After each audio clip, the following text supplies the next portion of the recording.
Thank you for coming to Networking as a Beginner with Sinh Nguyen. To give an introduction, Sinh Nguyen is a 2.5 generation Vietnamese American. Currently at Invincible, Sinh has previous clients including Cartoon Network, Warner Brothers, A24, Skybound, and Titmouse. They are super excited to share their perspective on organic networking through social media and creating career-long, meaningful relationships with like-minded folks. Please give a round welcome to Sinh. Hello. I have not much to add on that. Thank you for the very warm welcome and amazing introduction. I think Asians in animation, Rise Up, all these like groups are like one really great place to start. And two, definitely were the most encouraging for me getting into animation because at least it showed that it was more than just one demographic going into it. So I hope I can answer any of your guys' questions. We have some basic ones already, but if you guys have any specifics as I talk your ears off, please feel free to interrupt me. Yeah, so we'll just have like, we're gonna go through our set questions, but like at any time, if you have a question, you can totally jump in. But yeah, our first question is, being considered really young in the industry, because I've known you from college. Yeah, interesting. How were you initially when it came to approaching artists / peers networking wise? Like, if so, were there things that you feel like you abandoned or continued to do in your approach that like you felt like, okay, I could keep doing this and it's like the right approach? Or, yeah. Number one, never tell anyone your age. It's not only an internet safety issue, but also there is there is ageism in the industry, that like it or not, like people will doubt you whether you're really old, you're really young. So just like, you don't have to say your age if it does not have to be a starting point of conversation, first of all, because that's what I did and I would not do that again. But I actually started off networking in high school during the pandemic. I jumped onto the Warrior Painters Discord a lot. That was kind of like, that's where I like to say me as an artist was actually born. It's my home server if you ever see me there. I mean, you'll always see me there. So I didn't really approach it as networking at first. I was just, like many of us during the pandemic, we were all really lonely and I just wanted some friends to hang out with. And so I made a home at the Warrior Painters. And I think that will kind of be like the main theme of our conversation. Did I answer that question well? Awesome. Yeah, I always forget that you did have to do everything through the pandemic. And yeah, that's hard. I do appreciate that you said that you just started doing it in high school, because I mean, it's actually really never too early. And I think if anything, that's more of an advantage, just like being able to just get like a sense of comfortability and just knowing that like everyone is like a person. Spoiler, everyone is a person. And yeah, and people are way more chill than you think. But yeah, like I would say for the next question, with the amount of people you've interacted, who was someone that like you felt was difficult / intimidated to reach out to? I know like sometimes it feels a little scary to reach out to these people that we admire all the time, but was there anyone like that for you? Well, if you guys don't know, Warrior Painters is filled with the superstars of the animation industry. And I think like okay, as a teenager, I was not the most well socialized. I was like 16 when I joined. So like that goes about as well as you can expect it to be. Of course, they were super kind and I was just barely socialized enough for them to keep me around, I guess. But I think in general, like anyone with any sort of like good art skills or people who just seem super old, not super old, not super old, just older than me. They are not old guys, I promise. Like who actually like live their lives and like, you know, have kids or have family or other responsibilities. That was always more difficult to relate to and to connect to because naturally we're in two completely different places in life. I'd say, you know, that's the biggest thing.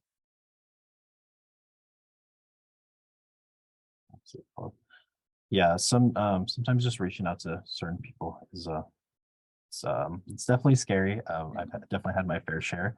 My boss actually wanted me to add on because you can totally agree with this, Susan, because I want to make sure that like he pointed out that like for some people who are new to the industry or people who are trying to reach out to new people, they'll tend to ask artists or people that they want to reach out to and then they don't do all the steps. Like they'll be like, oh, I want to have a coffee chat with you. And then they ask them their availability. And then like they're expecting the person they're asking to pick the availability or like when to do the thing Right. instead of like telling them like, oh, can we meet on this day? So that way Mhm. I can like meet you halfway. Or Mhm. has that happened to you or anything like that? Yes, I've done that to people, and that has been done to me. So, it's definitely a bad habit. Like, um, yes, if it's anything we learned from this add-on to the point, good point, Jeremiah, is that just do what you say you're gonna do, follow through, because like I really I mean, I actually went back and apologized to the people whose time I wasted because one, I feel bad, two, I might be working with them someday, and I do not want them to remember me as the 15-year-old who just like looked at them like a puppy at Lightbox and were like, "Can you give me a portfolio review?" I do not want to be remembered as that. Definitely not. And two, when it was done to me, I was really sad because this has been a recent phenomenon. But if you guys don't know, my Instagram account has been experiencing rapid growth because of the reels I've been making. And yay, that's great and that's amazing. However, I get a lot. Okay, I used to try to help every single person that comes into my DMs, but now it is so exhausting because a lot of people don't bother to do the research or ask for availability and never follow up. And so it's so hard for me now to know when someone is genuine. And it only takes one or two times, like being flagged, for me not to take anyone seriously anymore. So, you know, do what you say you're gonna do. Don't be like me. Don't be like them. Do you have anything that you would say for people who there's like a I know for me also like some like my favorite artists like they have a bunch of followers and I know you said that you're rapidly growing in terms of your social media. Do you feel like there's like what can they do to tackle like a sense of discouragement to reach out? Because I know sometimes if I Yeah. see a number that says like, oh, this person has 97K followers, there's no way they're going to see what I'm trying to say or Mhm. interact with. Or do you feel like there's an easier way or like maybe change their mindset about that kind of approach? Because I know there's a sense of intimidation with that. Yeah, definitely. I think the thing is to always, so one of the other major themes of today is value. Like, what type of value are you providing the person that you're interacting with? If this person has 97K followers and you are just like graduating college or blah blah blah, like not the numbers are everything, but you know what I mean. Um, maybe start with giving them value first. Maybe start being the number one fan, like all their posts, comment and engage and save their posts and share, share their posts on your story. Cause those are the things that I look through that I notice. I notice the same people liking, commenting, supporting over and over again. And those are the people when or if they do slide into my DMs, I am more open to helping because they have like, I know that they're business. They're not just some random person who saw my reel, got offended, and sent me a hate comment through my DMs, like and so let's say if I'm approaching Devin L. Kurtz, for example, really famous artist that I had the pleasure of meeting at a convention. Like I would first provide value by being their biggest fan, sharing all their reels, like if I'm really interested in their work, like supporting their Patreon. Like you don't have to give them money, but like being consistent with the small things so that eventually you can work up to then maybe sliding in their DMs if they are in fact open to DMs. That would be the way, I'd say, in my opinion. In my opinion. That's a great Yeah. opinion because I know sometimes like we don't want to be scared without reaching to people because um I know when I was like trying to interact with people, I felt like anytime I reached out to someone, then they're automatically going to assume that I want something out of them rather than creating a solid connection. And I have noticed where it's kind of like when you're having a conversation with someone like in person, you're not going to automatically be like, give me what I want. Rather, I Mhm. you want to be able to, oh, hello, Vivian. Welcome, Vivian. You want to be able to create a sense of connection and feel like you actually care about them and be genuine with them, which is unfortunately sometimes a little bit hard. It's a little bit more reading the room. Yeah. I guess it ties into like the idea of the other question of did you ever had an interaction with that you felt like you ever had an interaction with people that you felt was the wrong way to approach you? Like what was like a really bad example of anything? Because I know we all have horror stories in terms of like reaching out or Yeah. I don't even know this person's name, but it was on the Warrior Painters, which is almost like more annoying because I really like the Warrior Painters and I had to take a break for a while because there was a time where there'd be a lot of young people who don't even know me specifically, but were just looking for any type of feedback on their piece. And this happened multiple times. They've confronted like many people. This one person, we'll name them Kale, because I'm drinking a kale smoothie right now. So Kale shows them this piece and they get feedback on this piece where I'm like, oh, maybe fix a perspective or blah blah blah blah blah, and they're like, okay, great. And then they would ramble about how hard they worked on it. Essentially, Kale was looking for validation. Kale was not looking for real feedback. And it got to a point where I'm not the type of person to put my foot down normally, because it's either I'm really nice or I'm really direct. I don't really deal with passive aggression at all. That's not my thing. So I actually had to put my foot down with this person, like, hey, you've gone to 20 people, like 4 different groups of people, all with different like industry professionals or just varying levels of skill, just people in general, and you've asked them for advice and you did not apply to it. And I feel like you're just reaching out for validation. And if you want validation, just say it. If you want feedback, just say it. Just please communicate, because right now it feels like you're wasting people's time. And of course, they were embarrassed and never came back again after that. But it was truly a pretty sour experience. And my first sour experience, actually, with people asking for feedback. And that, as you can see, definitely scarred me. So it was, yeah. And not only that, they were very pushy. So if I said, oh, I'm busy working right now, I can't give you feedback, they would say, oh, but it's only going to take 2 minutes. Just like trying to stay very civil talking about this. But yes. The power of being able to read the room. Yes, the power of being able to read the room. It's a skill. It's hard to learn, but I see the question. Do you want to say it out loud? Yeah, sure. I'll say it out loud since we're recording. Actually asked, it's nice to know that something as simple as consistently liking someone's posts can be effective way of networking. Question. Sin, you said before in a reel that it's too late to network after you graduate animation school. Why do you say that it's too late when something like interacting through social media can be done at any time? So the best thing about reels is that sometimes it's misinterpreted, because I just tend to use the first sound that comes up and try to make it apply to the content that I want to make. And so I'd say it's never too late, but it's never, ever too early. Like, I won't say their name because I think they're still a minor, but there's a minor who started joining Warrior Painters when they were like 13. And now they're like 16 now, and they're preparing to go to college. And I think it's amazing because they consistently showed up to the communities. They consistently showed up to the events. And so for them, it was never too early for them to network, because they were a wonderful, wonderful person to get to know. And they still are. When it comes to social media, like Instagram, I think like I said, it's never too late. I just think that you can never start too early. You can never start liking people's posts early. You can never, like, why would you wait to support your favorite artist posts, like your industry heroes posts? Like, there's no, I don't want to say good. There is no good reason why you should wait, so do it. Go comment on that artist today. Yeah, that sound was just like a lot of Instagram reels. Some of them tend to be negative, like the sounds. So keep that with it. Take my reels, all my reels to the greatest. So for social media, I've noticed that there's I know Instagram and like Twitter, they keep adding new features. And I know one of the more recent features that I can recall is like you can have the push bell notification noise whenever like someone like goes live, or they have a new post or a new story. Do you feel like that's something that you recommend, where like that way, like if they post it, then they can interact them with them early, so probably like even more like the likelihood of them being able to reach out? Or do you feel like that's a lot? Hey, if you're that dedicated to the cause, that's awesome. I get 0 notifications from anyone except for my mom, because that's the only person that's important to me answering the phone otherwise.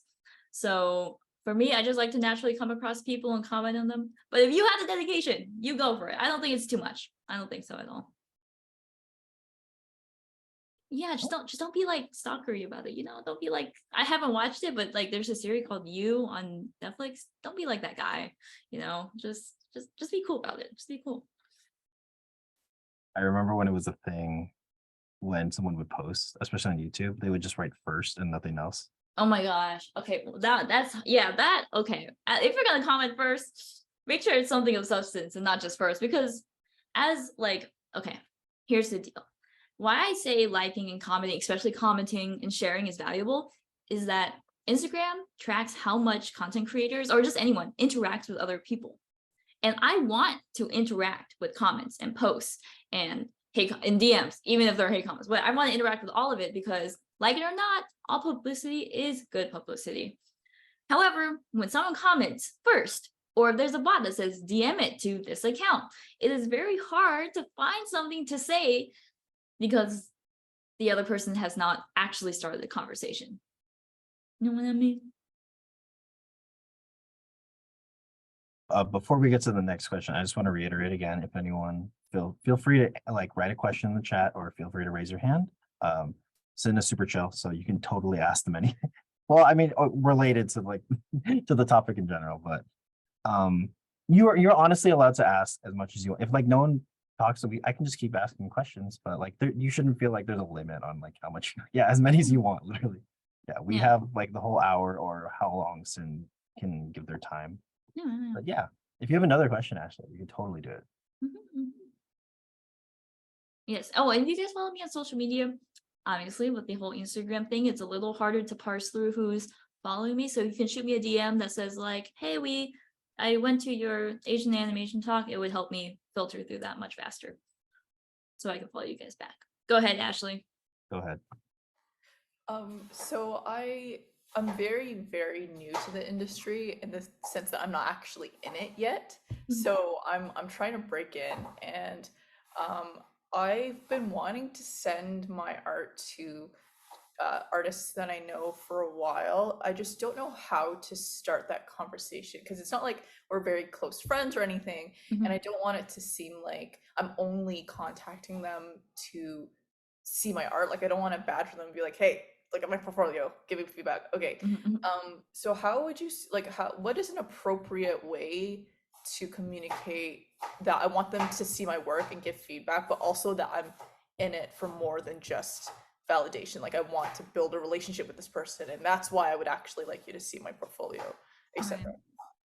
I think besides taking the preliminary steps, I don't want to say courting. Courting's a weird way to say it, but like start building that bridge with them through the smaller things. Once you slide the DMs, like something I always do that I started doing once I could afford it was like actually offering them to pay for their time. Like, what is your hourly rate to look at your portfolio, or do you take coffee, or do you take lunch? Like, I want to make sure that I respect your time, and actually saying I want to respect your time and I want to make sure that you are compensated for it goes a long way, and it sticks out compared to a bunch of people who have not offered that, I think. Yeah, I hope that helps. I know it's like, pay me, but I don't know. I mean, who doesn't want a coffee, you know? I think something like also, Oh no, I'm sorry. I'll just add one thing. I think it's also good to keep in mind that, like, I don't know about Vancouver pay as far as animation goes, but at least in the US, like even I know an hour is not a lot of time in respects to the world, but for us, like some people get paid $55 an hour, some people get paid 70. And so when you ask them to take an hour of their day, like the fact that they're not charging you their $55 to $70 rate is already a miracle, because we all believe that artists are worth their time, et cetera, no doubt about it. So I do think it is just good faith to like, hey, I know you're going to take the hour out of work or hour of your evening. Let me at least like make sure that, again, you're being compensated, but that's just like an extra point of view that you could keep in mind, you know? Yeah, and then sometimes like even like I would say in recent years like LinkedIn is a good one in terms of like being able to reach out to people.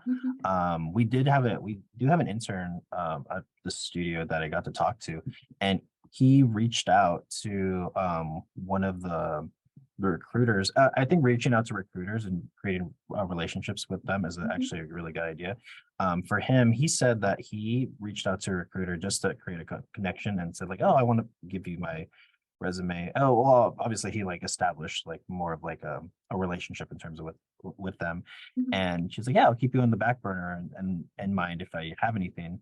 And then I think she notified him that he could try out for like a test for to be an intern. Mhm. It didn't work out the first time, but then she still kept him because they had a good relationship. And then yeah, the second time he's an intern. So yeah, like there's multiple methods of having to do it. Excuse me. Definitely, Um, definitely. yeah. Um, we can move on to the next question. Vivian, do you want to ask the next question? Yes. So the next question that we have, what are some basic tips that you have for people that are maybe too shy to approach or meet new people? And in kind of the same vein, like, is there a mantra that you keep in mind when going about making new friends? Sure. Ooh, that's fun. Okay. I know there's also a later question about networking laterally versus vertically. So this might kind of, it'll touch on the foundations of what we need for that last question. But for people too shy to approach, let's meet new people. I hate to be really harsh, but it is very hard to get a job in the entertainment industry, period. If you are too shy, period, to meet new people, because one, you can't really, I mean, you can get a job obviously through an application, but it's like, you want to know people, you want to have a support network of other artists. So one, that's really important for your own journey and to support each other. Second of all, if you're very shy and you refuse, like, or you're too anxious or whatever, like everyone has their own situations, but let's say you just can't, you literally just can't, which I understand. If I were to be hiring, and again, I don't want to be harsh, I don't want to like call people out for different situations, but if I were someone hiring and I knew that this person could not socialize, could not talk to other people in the workplace, who are unable or unwilling to step outside their comfort zone for the sake of professional development, those are soft skills that someone else could easily have. And I'd rather go with that person because these are just skills that you need to have in such a collaborative environment. I talk to people like daily for my job. I'm always asking questions. I consider myself like a shy extrovert. The online, I'm chronically online. This is my domain, but in person, you will find that I am very shy. However, I know that at the end of the day, I'm going to have to step out of my comfort zone because that's kind of how you need to do it. I don't know how to put it any other way. So that's like more of a mind. I hope like reframing that as more like a necessity than an option helps with some people. As far as basic tips go, it's like you don't have to go straight for the 1 million follower people. You don't have to go for art directors or recruiters. Like you don't have to start networking vertically. You can just start by making new friends. I know everyone, even no matter how shy introvert you are, you guys still have your core group of friends. Maybe just ask another one of your friends, hey, next time we hang out, could you bring one of your friends that's not in the friend group? I'd love to meet new people. Like it's all about taking those baby steps. Start with the things that you're comfortable with. For me, it was just going on Discord, just hanging out with a few select people, and then slowly adding on to the server roster of like places I would hang out. And that slowly got me, one, more well socialized, and two, meeting more people, even though I know that I'm pretty shy myself. So start slow. Obviously, know your own boundaries, know your limits, do your self-care after, because we all know introverts need their self-care afterwards. And if there's a mantra when it comes to making new friends, period, whether this be art, whether this be any other industry, or just like making friends, period, it's that like people can feel your intentions. All right. So when I approach like a girl in the grocery store and like, oh my God, I love your outfit. Like she knows that I mean well, right? Or like or if I were to approach someone on the Discord and I were to say, can you give me a portfolio review? That does not radiate a good intention. I used to make fun of manifesting all the time. I am now kind of a believer in manifesting and intentions in the universe.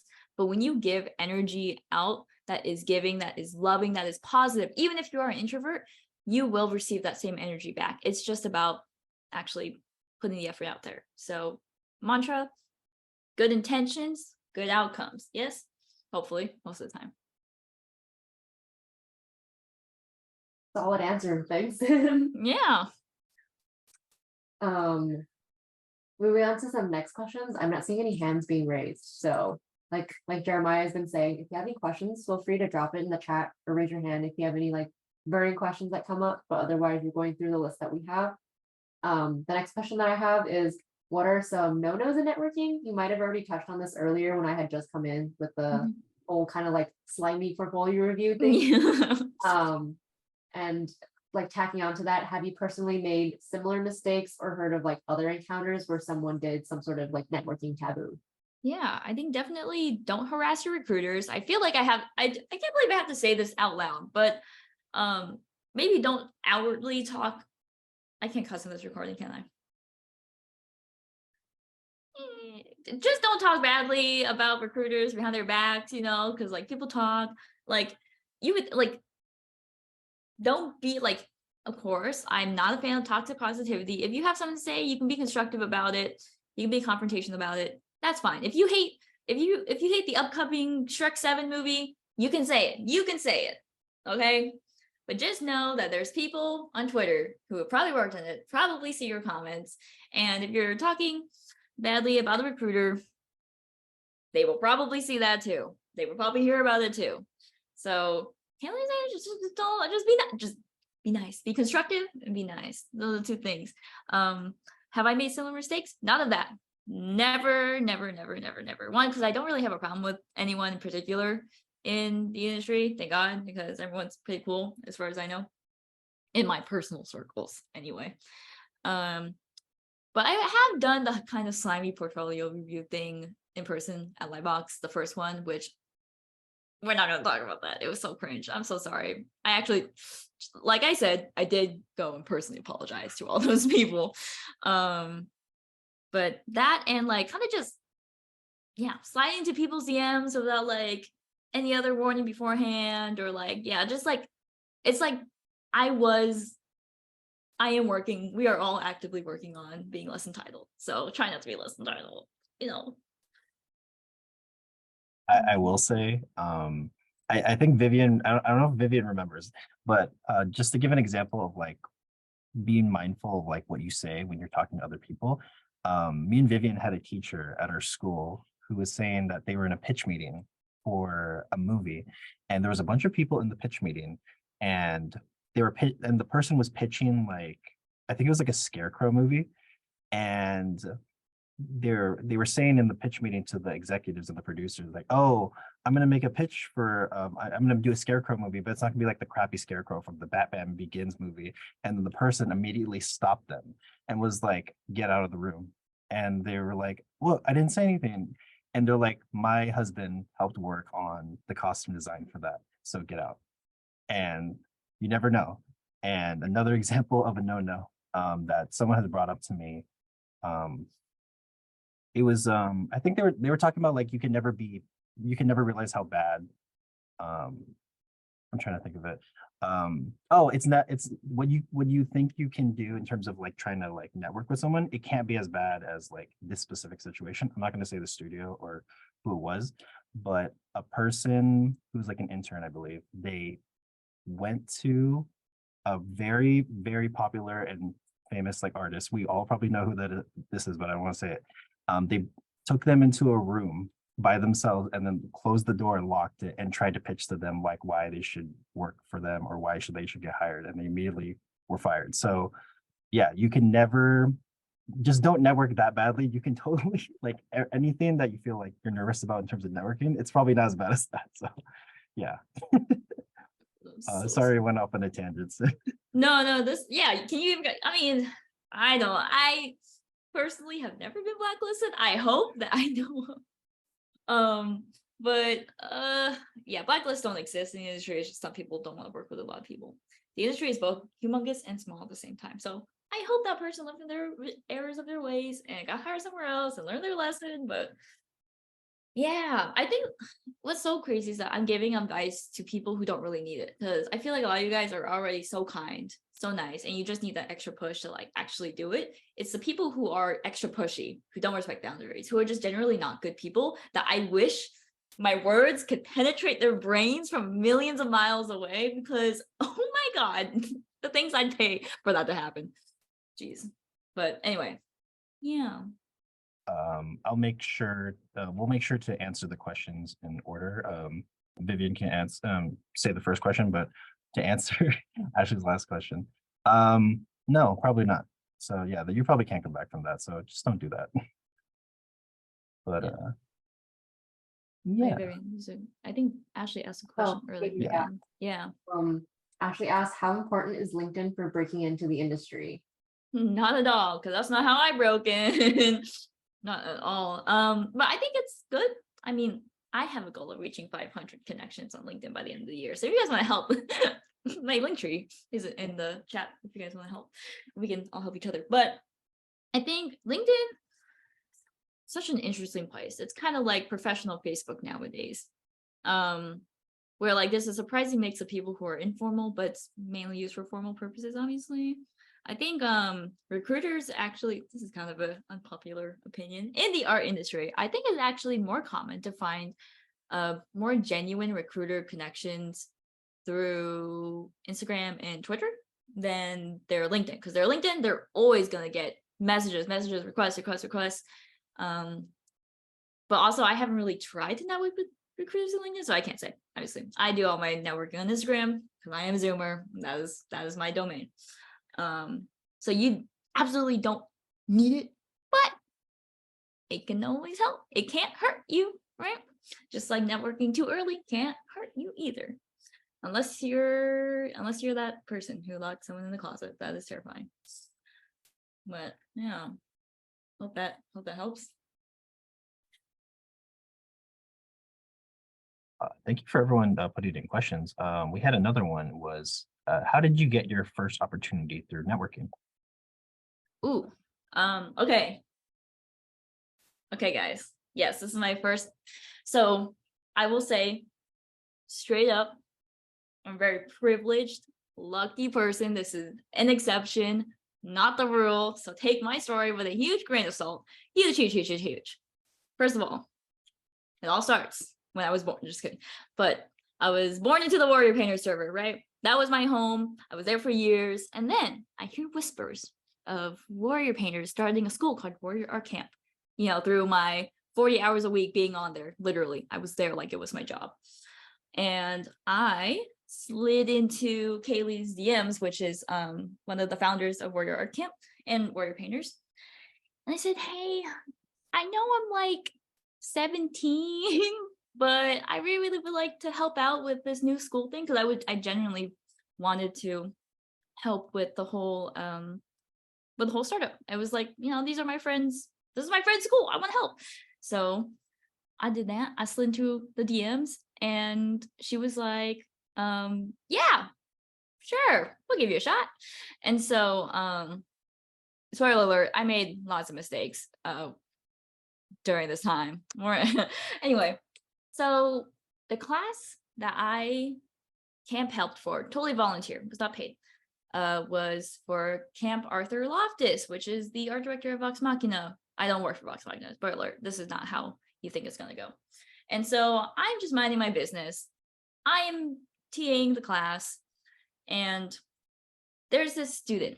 If you guys don't know, there's study sessions every week and office hours every week for Warrior Art Camp classes, which is why I like them so much. But anyway, during one of these study sessions with all the other students, one of the students, his name was Sean. I won't say the full name in case he doesn't want to be like revealed or anything. But Sean, he was extremely skilled, and I was just kind of geeking out about Legend of Korra, how much I loved, you guys know me, Avatar Die Hard, it never ends. And then he was like, yeah, when I worked on the sequence for that shot, it was really crazy because we had to figure out a bunch of all this stuff. And I was like, oh crap, I just fangirled in front of someone who worked on Legend of Korra. Guys, I was like, oh my gosh. So fast forward to the next say session. He was like, oh yeah, I'm kind of on this project and we're looking for PAs. And I'm like, okay, I'll shoot my resume if that's okay. I asked Kaylee if that was okay. I asked Sean if that was okay. Both of them, yes. I sent Sean my resume because I didn't want to just like use this opportunity to like get a job. I don't know. It was definitely unexpected. I shot the PA thing. The class ends. It's been months now. It is almost Christmas. By then, I've already dropped out of college because I was testing for other studios. We're alert to not get into those either. And so it was like beginning of December, and I got an email back. And it's like, hey, this is line producer from Invincible. We got your resume from the art director, Sean, blah, blah, blah. And we're looking for PAs. And I was like, this guy did not tell me he was art directing. And this guy did not tell me it was Invincible. What the heck is going on? Anyway, I took the interview, of course. What am I going to say? No. And so they actually interviewed me that very same evening. I finished my interviews at 10 p.m. And they were like, yep, come on. And I was like, great, perfect. I was celebrating because I was going to be PA. And then December 17th comes or something, the like week before Christmas. And Sean calls me up one night. He's like, hey, you free real quick? I'm like, yeah, sure. What's up? And so he actually calls me and he says, look, we can't find any prop designers. You're a good artist. Keep in mind, I only have one page of props in my portfolio. So again, exception, not the rule. He says, I see your background. You're a strong artist. I want to give you a shot. Do you want to be a prop designer for Invincible? And I'm like, yes, absolutely. Yes, yes. So that was how I got into the industry. And 1.5 years later, I'm still on Invincible. Still as a prop designer. Got to freelance for a bunch of other cool stuff. And now I'm here helping you guys out. So yeah. That's Yay. definitely a show that you don't get questions about when season 2 is going on, right? No, definitely not. It's not like I know more than I really don't know. Like actually I found that I find out more news about Invincible through Twitter than I do on the show. So, you know, I just mind my business. So sorry guys. But yeah. Thank you, Suzanne. I try to treat you guys like you were like all having tea at the fireplace. Just chilling. So thank you for the question. I hate talking about myself, but it's always really fun to recount that memory because it's so flustering. And you won't believe the amount of screaming I was doing, guys. I was like calling my best friend. I was calling my mom. I was like, I made it. I did it. So that was really fun. Have I met? No, I had opportunities to meet Stephen. Oh, sorry. The question was, have I met Stephen Yoon? I really want to. He was definitely in the office sometimes to record, but I was just not in the office. And they're very busy because they only have time to get in, record, and get out because Stephen Yoon's a very busy and prolific actor. So I wish I really could. I would kill to see Sandra Oh too. I'm a huge fan of Sandra Oh. I hope Sandra Oh never watches this because that would be so embarrassing. Yes. Appreciate. I'll pass your regards along to the team. I'm very excited for the next seasons. Anyway, sorry, shall we move on? Jeremiah, do you want to take the next question or do you want me to do it? You can go. Our next question, I feel like you kind of answered, but I don't know if you want to expand on it, Sim. But it's how do you bridge the gap between like networking and establishing genuine connections? I know you mentioned like offering to pay artists for the time or just like offering coffee or lunch. But is there anything else that you would do to kind of, you know, go from being just like a stranger, like an artist that you look up to like a friend or an acquaintance? Yeah. So this is where I do catch some heat. I do think I'm still on the fence whether or not networking is making friends and making friends is networking. I think you can definitely make friends out of your professional network, and that is okay. That's great. You can still build genuine connections out of just professional networking. I do believe that. And that's different from being friends because, you know, sometimes you don't want professional network connections to really know your personal life, and that's okay. But if you want to bridge the gap between being that stranger to being someone you can, someone that's always on the back of someone's mind just in case a job opportunity comes up. And this is, again, I'm privileged. I was born and raised here in LA.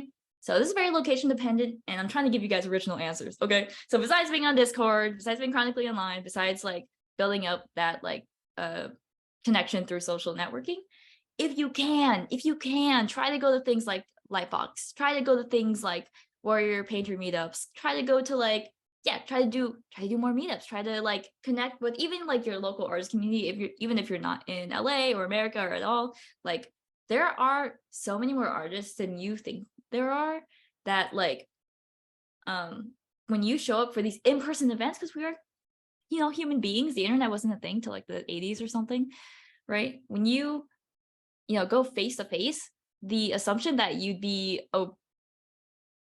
the assumption that you'd be better at networking, it's great, because well, you're there to paint. I will say that I've met, oh my god, the cat. I will say the most wonderful thing about in person, like going to the Warrior Painter meetups, which I should go to more. It is really wonderful because I genuinely do meet really great people I would never have met online because they're not online. Like I met like a professor at LCAT, and he's awesome. He's great, right?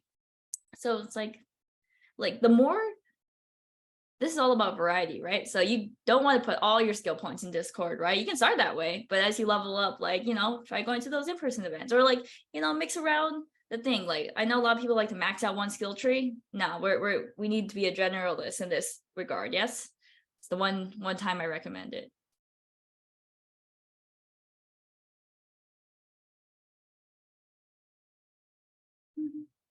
Suzanne, I love your background, by the way. Yes. Oh my god, the Shrek 7. I was inspired by you. I love that. I love that. It's definitely my face when I heard that first story about like the person that tried networking terribly. I can't believe that. That's so shocking. They took their chance, that's for sure. Oh yeah, they definitely took their chance. What's it called? I definitely want to get to this next question if nobody else has a. Oh no, there was a question. I just I think right when Vivian started talking, I think we got one. Suzanne asks, what was the most memorable thing you learned from networking? The most memorable thing I learned from networking, maybe not the most memorable, but the most useful, is just how to talk to people. Okay, this sounds really weird, but again, I started networking when I was a teenager. Teenagers only know how to talk to teenagers, right? And even then, I still feel like I can only really talk to artists because all my artist riz, all my skill points are there. But yeah, I think it's really just like how to ask questions that you can connect with people. Like, oh, what was your favorite part about working on this project? Or like, oh yeah, I heard that this person was a really great person to work with. What was your experience, et cetera, et cetera. There are more questions like, I don't know, like, oh my gosh, I love your dog. What's her name? Oh my god, they're named after a Zelda character. That's so cute. We love that. So I think like the most memorable thing about networking is just all the friends I got out of it. I think it's really like, I genuinely think that I got all my friends from doing this type of thing. And because of that, I am more well socialized. I can actually talk to people, which is great. Because if you knew me 4 years ago, that was not the same case at all. So yay, learning how to talk to people. Yep. Sorry, that's such a bad answer, but that's the only thing I can really say for sure. I definitely agree. Just like the amount of times people have said that like, yeah, we'd rather have someone who can like know how to conversate, and then like even like talking to someone is basically kind of like an interview because they're like you're testing your people skills and just being able to. Oh my gosh, Vivian. Sorry. This is gonna end up in the official record, and I don't mind, honestly. What's it called? Man, I lost my train of thought. Okay, whatever. We'll just move on to the next question. Okay, considering your extensive client list, what a flex. How do you navigate networking in different work cultures? Because you've had Cartoon Network, Warner Brothers, A24, Skybound, Titmouse, and I'm assuming they're all different, and they're just different work cultures. And yeah. Yeah. First of all, I just want to say I am very lucky to have freelanced for these people, and they're all really great. No bad experiences. Love them all. very lucky again. Very, very, very, very grateful. Very, very, very lucky. Thank you, thank you, thank you. If any of my bosses are watching this, thanks. Appreciate. How do I navigate networking in different work cultures? I will say that even though I loved all my experiences, a lot of the projects were, not all of them, not a lot of them, all of them were freelance projects. So it's not like I was fully integrated as a staff member because I've been here on Invincible this whole time, right? And so sometimes there just isn't an opportunity for networking. The best I can do is get everyone's Instagram, get everyone's LinkedIn, and then I bounce after 3 weeks. Like sometimes that's just the way. But I think like no matter what, the baseline is to always get someone's Instagram, always get their LinkedIn, right? Getting like those base contacts, because if you can't talk to them at work, because I had a year and a half to network with all my Invincible buddies, right? That's a long time. But when you only have 3 weeks, get some other way to reach out to them, to contact them, to keep in touch. No matter what work culture you're in, that's just how you do it. I don't know. I mean, I've never had a work culture that was like, you better not reach out to anyone, you better not do this, never do that. So I feel like most of the work cultures in animation are similar in that like you can still grab someone's social media, you can still like learn like how they prefer to be contacted after the fact, because that's just everyone gets like that's how you get jobs, that's how you make friends, and it's just what it is. I mean, I guess I meant to ask a clarifying question, like what do you mean by different work cultures? I should ask that first. I guess for me, because like I know certain studios like they have different ways of approaching, like either like maybe they're really busy and they prefer like you do that outside of work time, or oh, Vivian just disappeared. You do it outside of work time, or you can do it during work time, or do have people have different approaches, and based off like I know some people like maybe they're so accustomed to the way a certain studio does it that they prefer to have network this way, or do you feel like anything like sometimes like for DreamWorks they have like group settings where like, oh, it's a celebration and then you get to meet everyone and interact, or yeah, because I know like you also had to deal with like different variables such as like the pandemic as well. Sad. Sorry to bring that up, but yeah. Oh, it's okay, it's fine, we have an office, I just choose not to go inside.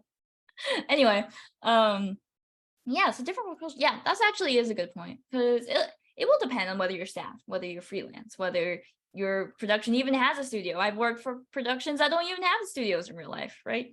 Yeah, I think at this point it's a great point. Another major theme besides value and being nice to people, it's also about communication. Like you can straight up ask, look, I want to keep in touch. You seem like a really cool person. I love working with you. How can I keep in touch outside of this production? And they will, hopefully, if they're nice, which I'm sure they are, and they're down for it, they will give you the means to do so. And as we've learned today, earlier in the call, right? Do what you say, what you're gonna do. In fact, I still need to reschedule a lunch with someone. Thank you for reminding me, guys. So get their socials, say what you're gonna do, be genuine, add value. I'm giving you guys all the keys to life. It doesn't not even just art. So yeah, hope that helps. Thanks, Sam. Yeah. I'm just checking through the chat to make sure we didn't miss anything, because we are coming up exactly on our 1 hour mark. Does anyone have any last minute burning questions you want to ask? I mean, yeah, I'm okay with going over. I want to make sure everyone else's time is respected. I really don't have any other evening plans for a while, so. But anyone put their Instagrams in the chat? Well, you guys already have my link tree, so just be sure when you reach out, that you say you were here, so I can actually follow you back and make sure I get back to you guys with my due diligence. If anyone's still thinking of questions, we do have like a couple that we have set up already. So yeah, feel free to take your time. But yeah, thank you so much again, Sin, for like letting us go over a little bit. And yeah, giving us your time as well. This is Vivian's question. Would you want to say, Vivian? Oh, yes. Sin also slightly touched upon it, but one of the questions I wrote was, what are some ways that you would encourage like networking laterally, so artists with other artists, and also vertically, so artists with like recruiters or producers, art directors? Okay. I will say that when it comes to, I think, kind of I didn't think about much about this answer, but it feels right in my heart, so I'm going to say it. I don't think there's a such thing as networking vertically in the art community specifically. Maybe dealing with HR is a little different, corporate world, if you want to branch out to that side of things, that's completely different. But I think at the end of the day, a lot of these recruiters, a lot of these art directors, all these people that you end up like networking with, all of these people have art backgrounds. They all have an appreciation for art, and they are artists in their own regard. Even your fellow production people probably are artists as well, right? So I think like when it comes to networking period, I don't think there's any special way. I feel like I've built a really special connection with a recruiter who I will not name for privacy reasons because I was just active on their social media. And then there's another one where I just, hit them up sometimes, and that's okay too. And same thing with other artists. I mean, for me, like whoever, I don't treat people differently based on their art direct, if they're an art director, if they're a recruiter or another artist, or even just a student, right? Like as long as we're all cool and we're all chill and we're all bonding, like that is, I treat people like, like we're just building a genuine connection, which I hope we are. So I would say refer to a previous point, adding value, say what you're gonna do, what you say you're gonna do. Well, what other big things? You guys know what I mean. We talked about it. So yeah. Oh, I see the question. I hope that helped though. I hope like, I think that the general answer is try not to put people on the pedestal, because art directors were in the exact same place you are. And oftentimes you'll see art directors and leadership people like jump positions. Like I've seen directors become storyboard revisionists after their latest movie because they need a break, and that's fine too. So just know that like art industry is not very like hierarchical. People go everywhere all the time. So I need a word. I have noticed when I talk to some artists, like, because you're going to run into artists that you do admire. I have noticed when I've told artists, I'm like, oh, I'm such a big fan of you. And then like, there's a sense of weirdness because like you're treating them as if like they're like more than just like a regular person. So that's something that I've definitely learned from just like body language in terms of like how it is people approach. Suzanne asks, when did you feel like you're ready to show your portfolio to your art idols? Oh my God. When I had so much audacity as a 15-year-old with okay. Again, if you do this and you end up totally blowing it, just don't forget to go back and apologize. All right. Apologizing at least gives you some brownie points. All right. But when did I felt like I was ready the moment I had a portfolio, which when I was 15. When I was 15, I feel like I archived my project in Art Station 2. You can't even find it. Oh no, I think I have it on Behance. So if you guys can like dig that up, that's definitely what I show people. It's so funny. But yeah, not that I thought I was like, superstar ready to go at 15, but like because I genuinely wanted feedback. So I think like, but putting the comedy aside, when I felt like I was ready to receive feedback because I had genuinely pushed my art to a point where my smooth brain could only push myself so far, and I needed someone else's opinion that was wiser, that was older, and I knew that they were older and wiser and knew better than me. I needed them to push me in that direction. And yeah, I'm still working on it because a lot of the times the feedback you get will be repetitive. I've been told for the past 4 years, my work is too toy-like. My work needs more texture, especially my painting. And my shapes are really boxy. Like those are 3 things I've been told consistently and still really struggle with to this day that I'm constantly fighting. And so like, as long as you show that I'm getting off on a tangent. Anyway, that being said, when you physically and you're so frustrated at your work because you cannot, and you hit a plateau, that's a great place for feedback. Because like, do you really need feedback if you're looking at your art and you're like, okay, well, the perspective is bad, the colors are whack, and my design is whack, my shoes are whack, the clothes are whack, everything's whack, right? When you know what's wrong with it, just fix it. Just try your best to fix it. I am always a fan of once you are at your limits, that's when you hit feedback, because like, why are you wasting someone else's time to tell you something you already know? In my opinion. Words to live by. Don't waste other people's time. Yeah.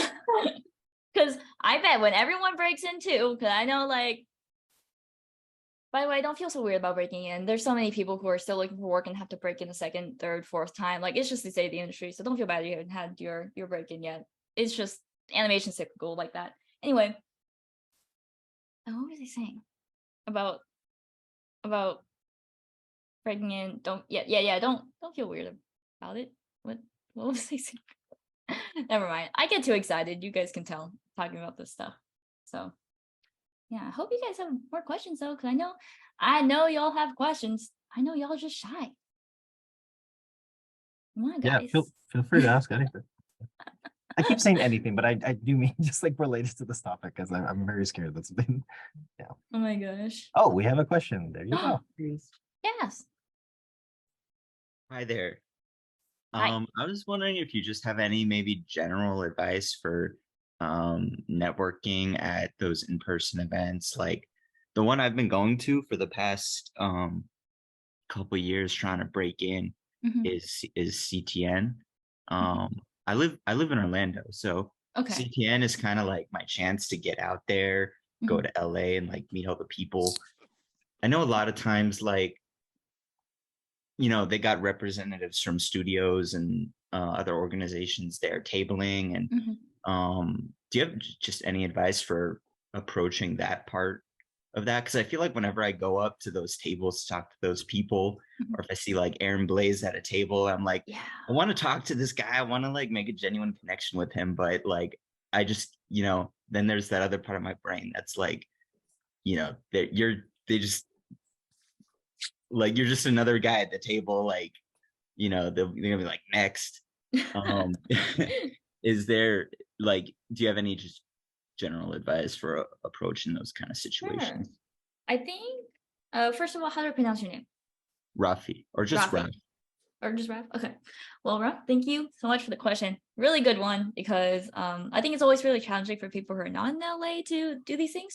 So first of all, congratulations going to CTN. Huge thing, huge expo, lots of people, huge step. Congratulations. Second of all, I would consider maybe engaging in conventions that are smaller in either the state, or if you want to go to smaller ones in LA, like Lightbox is smaller than CTN. It's kind of outpacing it at this point, but it is still a great place to also meet people. Also, I'm sure there's conventions in Florida too. I just haven't been. But I will say, I don't want it to sound mean. I don't want to be like, no, the artist remembers you, definitely. But I've literally introduced myself to Steven Silver like 6 times. Like 6 times. I've been to like almost every event he's been to. Like when I was like younger, trying to network with him, he did not remember me a single time. And I think I understand, because recently I tabled with a friend at another convention, or just helping her table. I was more like her assistant. And for the life of me, those 10-hour days, like, because you're up at 6 and you're getting your table ready, and then you're out at like 10. Like, that's way more than a 10-hour day. But either way, it is exhausting to do these conventions for artists, especially since we all know a lot of them are introverted and would much rather prefer not to be there, I'm very sure. So I think like when you're trying to make a network, when you're trying to make connections with these bigger artists, a lot of the times, like people like Aaron Blaze or people like Angela Song, who have the warrior painters, they do have their own individual communities that you can probably look into, and they probably have meetups locally, right? Like I'm sure Warrior Painters has an Orlando meetup thing, and if not, you can start it. Or if Aaron Blaze has his own Discord, like Bobby Chu did not have his own Discord for a long time, but when he did, that's when the floodgates are opening for that community, right? So it's not about like using this opportunity to network these big conventions. It's about finding the artists you want to research and then build relationships with later. Does that make sense? Yeah, absolutely, that makes sense. Thank you so much. Great. That was a great answer. Great. I'm glad. And if you ever find the Aaron Blaze community, let me know, because I want to get in it too. I decided to look at the magma. These are great. Oh my gosh. The Just Do It one is great. Dude, oh my god, that is so. I wish I had those. Oh my gosh. I have hung out with Sin in person. I can confirm Sin does look like that. Especially when I'm eating hecka tacos, I'm like, just get another round, Jeremiah. another round. Oh my god, those tacos are so good. I'm getting them later. It is So- really good. Suzanne asks, what's your favorite series right now? Oh, she asked that. That's my favorite series. Okay, guys. So I know that at the beginning of the pandemic, I said that I would catch up on everything everyone told me to watch, and I had 140 things on that list, and I've only finished 7. So I'm very behind. I am working my way through Paranormal Park right now. Really like that show. I won't say anything's my favorite because I feel like whatever I watch at that moment is my favorite. I don't know. The only things that really had a lasting impression on my brain, my frontal lobe, is Coraline and Aladdin. Only because I was obsessed with those as a kid, and My Little Pony. But anyway, right now I'm watching Paranormal Park as far as animation goes, because I feel like the trans representation there is really amazing, and it's definitely made me tear up more than once. As far as live action goes, I've been getting through Bridgerton, so that's been really fun. Trying to learn the British accent that they do. It's horrible. I won't do it for you guys. I'll save you guys a pain. But yeah, so that's what I've been watching lately. Oh, actually, no, guys. Scratch Paranormal. I mean, yes, I love Paranormal Park, but I'm also working my way through My Dad's a Bounty Hunter. I think that's what it's called. Really, I had not low expectations. I guess I didn't know what was getting into it being a 3D Netflix show that was made for kids. Usually those are like lower budget, but it's a really amazing looking show, and the themes of it like definitely hit home for me, and just really fun story. I really want to make fan art of it someday. Hopefully, it's really good. You guys should watch it. Please do. I just wanted to say that was like, I think we're gonna wrap up now, but we just wanted to thank Sin for everything. So if everyone can give a round of applause. Thank you so much for answering so many of our questions. Of course. Yes, and then just to reiterate again, this will be on YouTube, so you guys can watch it as much as you want. And I just wanted to say thank you so much to everyone who attended the speaker event. Me, Vivian, and Sin appreciate it very much.